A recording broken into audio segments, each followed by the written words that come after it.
نبی پاک صلی اللہ علیہ وسلم نے ذرا حدیث کے لفظوں پر غور کرنا. حضور علیہ الصلوۃ والسلام فرمانے لگے میں نے معراج کی رات کچھ لوگ دیکھے. یہ بات نہ سنائے میری آگے، سنائے، اس بات کو آگے پہنچائیں، اس حدیث کو روایت کریں.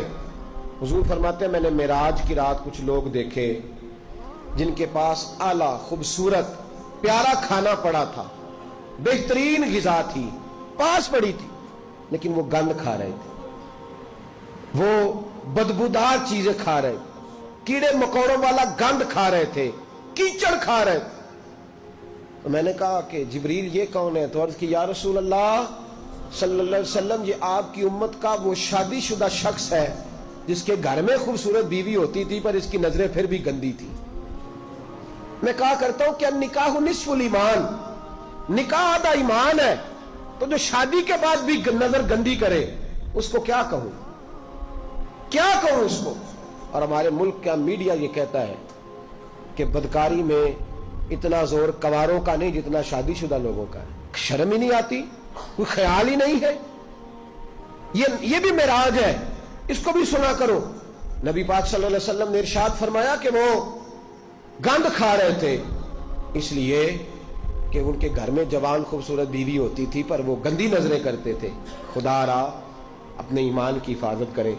ہم تو اس ملک میں رہتے ہیں جہاں بچیاں جلوس نکالتی ہیں کہ وہ تو لفظ میرا دل نہیں کرتا میں زبان سے ادا کروں. ایسے ایسے جملے ہمیں سننے کو ملتے ہیں. خدا را اس وقت سے ڈرو جب اللہ کا قہر نازل ہو، اور پھر جب امت مسلمہ پہ جو عذاب آتا ہے اس کی تو شکل ہی اور ہوتی ہے. اگرچہ وہ والا عذاب اس امت پہ نہیں آئے گا جو پرانی امتوں پہ آیا کرتا تھا، لیکن یہ جو روز ہمارے اپنے گلے کاٹ رہے ہیں یہ بھی تو عذاب کی ایک شکل ہے. یہ جو ہر چیز ہونے کے باوجود بے چینی ہے تو عذاب کی ایک شکل ہے. اور دوسری بات، میں ہر معراج پہ یہ حدیث پڑھتا بھی ہوں، یاد بھی کرتا ہوں، سناتا بھی ہوں، اور اللہ جانتا ہے مسجد میں بیٹھا ہوں میں کوشش بھی کرتا رہتا ہوں کہ میرا عمل ہو جائے. آپ میرے پیارے یا میرے لیے دعا کیا کریں، اللہ تعالیٰ مجھ پہ فضل فرمائے. ہزاروں لوگ ہیں میری بات سننے والے، اور ہزاروں لوگ مجھے مل کے کہتے ہیں ہم بدل گئے، آپ کی فلاں بات نے بدل دیا. تو میں دعا کرتا رہتا ہوں کہ یا اللہ مجھے بھی بدل دے. میں یہ جو لوگ کہہ رہے ہیں مجھے اس کے قابل کر دے. میرے نبی پاک علیہ الصلوۃ والسلام نے فرمایا میں نے معراج کی رات کچھ لوگوں کو دیکھا، ان کی زبانیں کینچیوں سے کاٹی جا رہی تھیں، چیخ رہے تھے. میں نے عرض کی مولا یہ کون ہے؟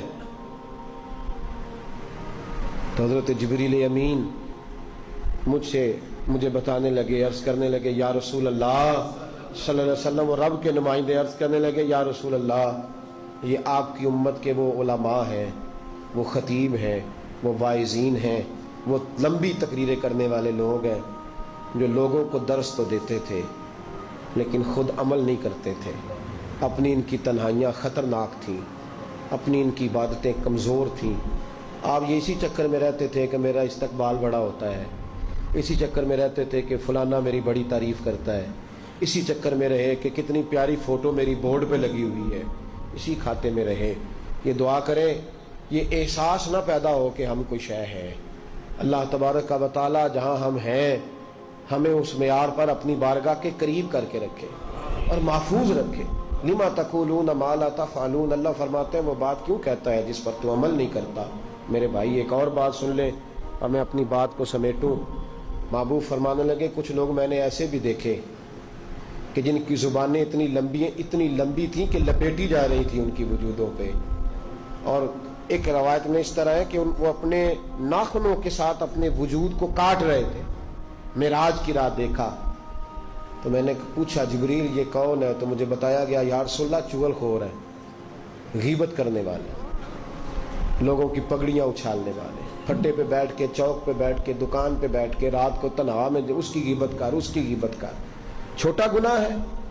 نبی پاک صلی اللہ علیہ وسلم نے فرمایا غیبت کا گناہ زنا سے بھی زیادہ ہے. ہم معمولی بات سمجھتے لنوریہ من آیاتنا. معراج پہ رحمت بھی آئی تھی، میں نے اس کا ذکر بھی جمعے میں کیا ہے. میں نے بتایا ہے کہ نبی پاک علیہ الصلوۃ والسلام بخشش کا پروانہ لے کے آئے. یہ بھی معراج ہے. اپنے آپ کو بدلو، اپنے آپ کو تنہائیوں میں لے جا کے سوچو. اور خدا را وقت بڑا گزر گیا ہے. اب یہ ارادہ چھوڑ دو کہ میں کل سے شروع کروں، یہ ارادہ چھوڑ دو کہ بس میں اگلے مہینے سے نیک ہوں، بس کر دو۔ بڑا اپنے ساتھ ظلم ہو گیا کہ بس تھوڑا سا ٹائم ہے پھر میں نے بدل جانا ہے۔ مسجد بھی ہے، معراج شریف بھی ہے، رات بھی ہے، اور وہ وقت ہے جس وقت اللہ قبول فرمایا کرتا ہے۔ آج اس سے کہو کہ یا اللہ ہم بدلنے کے لیے آئے، اس سے توفیق مانگو، آج نہیں ابھی سے اپنے آپ کو تبدیل کریں، وہ جگہ چھوڑ دیں جہاں بیٹھ کے گناہ ہوتا ہے، وہ دوست چھوڑ دیں جن کی صحبتیں ہمیں جہنم کی طرف لے جا رہی۔ آ جاؤ واپس، بس کر دو۔ خدا را ہمیں اپنے وجودوں پر رحم کھانا چاہیے، ہمیں ڈرنا چاہیے۔ تو معراج کی یہ نشانیاں ہمیں رسول کریم علیہ الصلوۃ والسلام نے عطا کی ہیں۔ رب کریم ہم سب کو اپنے محبوب کی سچی غلامی عطا فرمائے، اور حضور علیہ الصلوۃ والسلام کی صحیح فرما برداری کے اللہ ہمیں موقع نصیب فرمائے۔ اللہ توفیق عمل عطا فرمائے۔